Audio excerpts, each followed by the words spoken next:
신명기 21장 15절에서 23절 말씀입니다. 어떤 사람이 두 아내를 두었는데 하나는 사랑을 받고 하나는 미움을 받다가 그 사랑을 받는 자와 미움을 받는 자가 둘 다 아들을 낳았다 하자. 그 미움을 받는 자의 아들이 장자이면 자기의 소유를 그의 아들들에게 기업으로 나누는 날에 그 사랑을 받는 자의 아들을 장자로 삼아 참 장자, 곧 미움을 받는 자의 아들보다 앞세우지 말고 반드시 그 미움을 받는 자의 아들을 장자로 인정하여 자기의 소유에서 그에게는 두 몫을 줄 것이니 그는 자기의 기력의 시작이라. 장자의 권리가 그에게 있음이니라. 사람에게 완악하고 패역한 아들이 있어 그의 아버지의 말이나 그 어머니의 말을 순종하지 아니하고 부모가 징계하여도 순종하지 아니하거든. 그의 부모가 그를 끌고 성문에 이르러 그 성읍 장로들에게 나아가서 그 성읍 장로들에게 말하기를 우리의 이 자식은 완악하고 패역하여 우리 말을 듣지 아니하고 방탕하며 술에 잠긴 자라 하면 그 성읍의 모든 사람들이 그를 돌로 쳐 죽일지니 이같이 내가 너희 중에서 악을 제하라. 그리하면 온 이스라엘이 듣고 두려워하리라. 사람이 만일 죽을 죄를 범함으로 내가 그를 죽여 나무 위에 달거든 그 시체를 나무 위에 밤새도록 두지 말고 그날에 장사하여 내 하나님 여호와께서 내게 기업으로 주시는 땅을 더럽히지 말라. 나무에 달린 자는 하나님께 저주를 받았음이니라. 오늘도 광야 식당에 오신 여러분들을 진심으로 환영합니다. 말씀으로 오늘도 영을 든든하게 채우시고 또 승리하는 하루가 되시길 주님의 이름으로 축복합니다. 오늘 말씀 보면은 내용이 크게 세 부분으로 나뉘어집니다.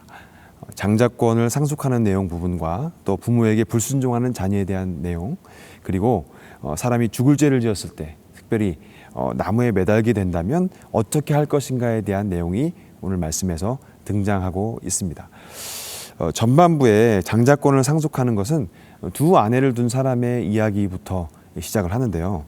원래 하나님께서는 남자는 한 아내를 또 여자는 한 남편을 두도록 창조를 하셨죠. 하지만 그 당시에 가나안 사회가 워낙 음란하다 보니까 또 일부 다처의 문화가 많고 거기에 영향을 받는 사람들이 많이 생겨나고 또 그런 가정들이 많아질 수 있기 때문에 그런 사항들을 위해서 이 말씀을 주신 것입니다. 그런 가정에서 만약 한쪽은 사랑을 받는 아내에게서 난 아들이고 또 한쪽은 사랑을 덜 받는 아내에게서 난 아들이 있다고 할 때 마땅히 먼저 난 아들, 비록 사랑을 덜 받는 아내에서 난 아들이라고 할지라도 먼저 낳았다면 그 사람이 장자라는 사실을 본문에서 설명하고 있습니다. 그런데 사람이라는 것이 감정에 많이 치우치는 경향이 있죠. 더 좋아하는 아내의 아들을 장자로 삼고 싶은 것이 사람의 마음입니다. 하나님의 공의는 그것을 허용하지 않는다는 것입니다. 먼저 난 아들을 억울하게 하지 말고 공의대로 하나님의 질서대로 하라라고 말씀을 하시는 것입니다. 우리 하나님의 공의로우신 성품이 드러나는 것이죠. 그리고 본문의 마지막 부분에 보면은 22절과 23절에 보면은 그 당시에 사형제도에 대해서 말씀을 하시는데요. 특별히 이 말씀은 예수님이 십자가와 직접적으로 연관이 되는 말씀입니다. 갈라디아서 3장 13절을 보면 이 구절을 인용한 말씀이 나와요. 그리스도께서 우리를 위하여 저주를 받은 바 되사 율법의 저주에서 우리를 속량하셨으니 기록된 바 나무에 달린 자마다 저주 아래에 있는 자라 하였음이라. 예수님께서 우리를 위해서 스스로 하나님의 저주를 받으신 분이십니다. 우리가 지은 죄 때문에 사실은 우리가 저주를 받아야 되는데 그 저주를 다 예수님께서 짊어지셨다는 것이죠. 그리고 우리는 죄에서 자유하게 되었다. 그리고 우리는 공의로우신 하나님께 우리 있는 모습 그대로 나아갈 수 있다는 사실이죠.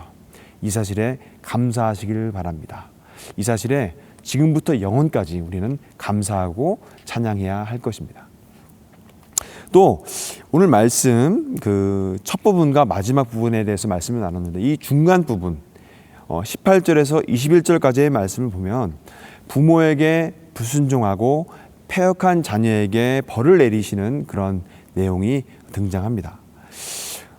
전통적인 유교 사상을 가진 분들이 이 성경을 바라보시면서 혹은 교회 전통을 보면서 그 오해를 자주 하시는 부분이 있는데요. 성경에서는 효를 무시한다, 효도에 대해서 무시한다라는 그런 생각이, 그런 오해가 있는 것 같습니다. 근데 그렇지 않아요. 성경은 효를 지극히 강조합니다. 오히려 부모와 자녀의 관계에 대해서 굉장히 엄격합니다. 오늘의 말씀에서 부모에게 순종하지 않고 부모를 무시하는 자, 그들은 죽이라라고 말씀을 하세요. 불순종하는 자녀를 죽일 권한이 부모에게 있다라는 것입니다. 성경을 계속적으로 연구하다 보면은 우리 하나님께서 부모를 굉장히 공경하는 삶을 중요하게 여기신다는 사실을 우리는 알 수가 있게 됩니다. 우리가 잘 알고 있는 십계명을 보면 우리는 알 수 있어요. 십계명은 크게 두 가지 부분으로 나뉠 수가 있죠. 하나님과의 관계적인 부분, 또 사람들과의 관계적인 부분으로 나눌 수가 있는 것입니다. 하나님과의 관계는 한치도 양보할 수가 없는 것이죠. 십계명에서 4가지 항목을 가지고 말씀을 하시는데, 하나님 외에는 다른 신들을 내게 두지 말라, 너를 위하여 우상을 만들지 말라, 하나님의 이름을 망령되게 부르지 말라, 그리고 안식일을 기억하여 거룩하게 지키라. 이 4가지 말씀으로 하나님과의 관계는 명확하게 해라 라고 성경에서는 말씀하고 계십니다. 그 다음에 사람들과의 관계적인 부분에 대해서 말씀을 하시는데, 가장 먼저 언급하시는 것이 바로 이 부모님과의 관계입니다. 내 부모를 공경하라 라고 말씀을 하시는 것이죠. 우리는 하나님으로부터 왔습니다. 그리고 하나님으로부터 오되 직접적으로 우리가 세상으로 나오게 된 통로는 바로 우리 부모님들입니다. 부모님. 하나님은 질서를 굉장히 강조하시죠. 중요하게 여기십니다. 그래서 우리를 존재하게 하신 그 하나님을 경외하는 것, 그리고 우리가 이 땅에서 존재하게 할 수 있게 해주신 그 부모님을 공경하는 삶을 우리는 마땅히 살아야 한다라고 성경에서는 말씀하고 계시는 것입니다. 성경의 십계명 부분에서 출애굽기 20장 12절을 보면은 이렇게 말씀하시죠. 내 부모를 공경하라. 그리하면 내 하나님 여호와가 내게 준 땅에서 내 생명이 길리라. 이렇게 말씀하시고요. 또 신명기 말씀을 보면 이렇게 말씀하십니다. 너는 내 하나님 여호와께서 내게 명령하신 대로 내 부모를 공경하라. 그리하면 내 하나님 여호와가 내게 준 땅에서 내 생명이 길고 복을 누리리라 라고 말씀을 하십니다. 이와 같이 성경에서는 네 부모님께 공경하라. 그렇게 하는 것이 땅에서 잘 되는 비결이다 라고 말씀을 하십니다. 여러분, 많은 분들이요 하나님께 나와서 기도합니다. 그리고 그 내용 보면요 대부분 다 이 땅에서의 복을 갈구하고 또 그것을 구하는 기도를 많이 하고 있어요. 물론 그런 기도를 해야 됩니다. 필요합니다. 왜냐하면 우리가 이 땅에서 복을 받으면서 살아가는 것을 우리 주님께서 원하시기 때문이죠. 그런데 이 기도를 하면서 우리가 간과하지 말아야 할 것은 무엇이냐면, 성경에 이 땅에서 축복과 은혜를 누릴 수 있는 비결이 있다는 사실입니다. 그리고 그 비결의 아주 대표적인 비결이 바로 이 말씀, 내 부모를 공경하라. 그리하면 내 하나님 여호와가 내게 준 땅에서 내 생명이 길고 복을 누리리라. 이 말씀이라는 사실입니다. 신약 성경에도 계속 언급을 하세요. 자녀들아, 주 안에서 너희 부모에게 순종하라. 이것이 옳으니라. 내 아버지와 어머니를 공경하라. 이것은 약속이 있는 첫 계명이니 이로써 내가 잘되고 땅에서 장수하리라. 아멘. 많은 사람들이 사업에서 잘되도록 노력하고 연구합니다. 또 노후를 위해서 재테크를 하죠. 부동산을 사놓고 투자를 합니다. 또 저금도 하고요. 또 아이들을 가르치면서 아이들을 사랑으로 가르치기도 하지만 또 한편으로는 이 아이들을 잘 기르는 것이 노후를 대비하는 일이야 라고 생각을 하고 기르는 경우, 교육을 하는 경우도 있는 것 같아요. 그러나 성경에서는 이런 것과는 전혀 관련이 없는 것 같은 말씀을 주시는 것입니다. 무엇이냐? 내 아버지와 어머니를 공경하라. 이것은 약속이 있는 첫 계명이니 이로써 내가 잘되고 땅에서 장수하리라. 이 말씀을 주신다라는 것이죠. 정말 땅에서 잘되고 싶으냐? 정말 땅에서 형통하고 싶으냐? 정말 장수하고 복된 삶을 누리기를 원하느냐? 그렇다면 너의 부모를 공경하라. 그러면 그 일이 이루어질 것이다 라고 성경에서 명확하게 말씀하고 계시는 것입니다. 여러분, 하나님의 말씀은 살아서 역사하십니다. 우리 하나님은요, 약속한 것을 지키시는 분이세요. 말씀하시는 것을 그대로 지키시는 분이 바로 우리 하나님이십니다. 여러분, 우리가 우리의 부모님을 공경하는 삶을 살게 되면 이 땅에서 정말 생명이 길게 될 것이고 복을 누리게 될 것이고 또 우리의 노후도 이런 원리를 통해서 복을 받게 될 것입니다. 물론 주 안에서라고 말씀하셨어요. 그리스도 예수 우리 주님 안에서 너희 부모에게 순종하라고 말씀하셨죠. 우리는 하나님보다 부모님을 더 위에 둘 수 없고요. 우리가 부모님께 순종을 하되 언제나 그리스도 예수 안에서 순종하는 것이 바른 것입니다.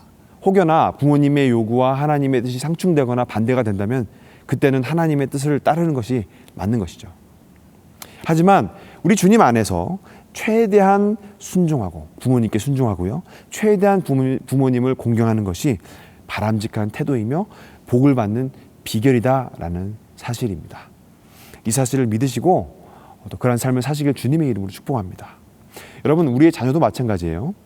혹시라도 자녀로 인해서 힘들고 어려운 상황이 있으신 분들이 있다면 내가 과연 부모님께 어떻게 해드렸는가, 어떻게 부모님을 대했는가, 또 과거에 내가 부모님들을 어떻게 대했는가를 좀 생각을 해보시기 바랍니다. 심은 대로 거둔다고 하잖아요. 우리가 잘 심으면 좋은 열매를 거두고 그렇지 않으면 안 좋은 열매를 거두는 것입니다. 혹시라도 이 부분에 대해서 주님 앞에서 회개할 부분들이 있다면 정직하게 하나님께 가져가셔서 회개하시면서 기도하시길 바랍니다. 그리고 주님께서 이끄시는 대로 순종하시길 바라요. 물론 개중에는 부모님 때문에 정말 힘든 삶을 사신 분이 있을지 모르겠어요. 그리고 굉장히 상처가 부모님을 통해서 받은 상처가 굉장히 많은 분이 있을지도 모르겠습니다. 만약 그런 분들이 계시다면 이 부분에 대해서 반드시 해결하시길 바라요.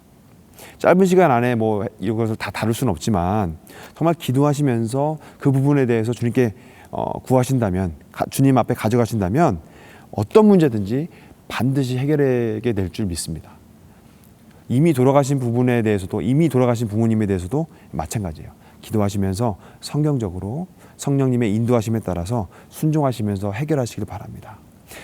사람의 힘으로는 해결하기 어려울지라도, 해결되기 힘들지라도 하나님께서는, 우리 전능하신 하나님께서는 반드시 해결해 주실 줄 믿습니다. 주님 안에 있으면은, 주님 안에서 기도하다 보면은 그 실마리가 하나씩 풀려나갈 거예요. 그러한 사실을 믿으시고 언제나 하나님 말씀에 순종하시길 바랍니다. 자, 오늘의 말씀을 정리하겠습니다. 우리 하나님은 공의의 하나님이세요. 그래서 오늘 본문에서 우리 주님은 억울하게 장자권을 뺏기는 일이 없도록 이렇게 말씀을 하셨습니다. 그리고 나무에 달린 자에 대해서 말씀을 하셨어요. 나무에 달린 자는 저주를 받은 자인데 우리 주 예수님께서 친히 나무에 달리셔서 우리가 받을 저주를 대신 받으시고 우리는 죄악에서 자유하게 되었습니다. 또 그리고 패역한 자녀를 다루시는 하나님 말씀, 그 말씀을 통해서 우리가 부모님을 공경하는 것이 얼마나 중요한 일인지를 우리가 알게 되었어요. 우리가 부모님을 공경하면서 살 때, 섬길 때 우리는 이 땅에서 장수하고 복을 받게 되는 약속이 있습니다. 이 사실을 잊지 않고 살아가시는 저와 여러분 되시길 주님의 이름으로 축복합니다. 그래서 이 땅을 살아가실 때 늘 강건하게 살아가시고 오늘 하루도 이 땅에서의 축복을 다 누리고 경험하면서 살아가시길 주님의 이름으로 축복합니다. 기도하겠습니다. 사랑과 공의의 하나님, 오늘도 좋은 하루, 복된 하루를 주심에 감사드립니다. 저희가 언제나 공평하신 하나님을 바라보고 경외하면서 살게 하여 주시옵소서.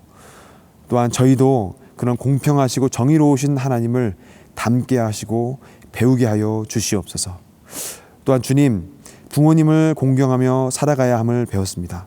진정한 효를 이루며 살아서 부모님과의 관계가 온전해지고 이 땅에서 약속하신 축복과 은혜를 하나도 잃어버리지 않도록 주님 인도하여 주시옵소서. 우리를 위하여 친히 저주를 받으시고 우리를 죄악에서 건져주신 예수 그리스도의 이름으로 기도합니다. 아멘.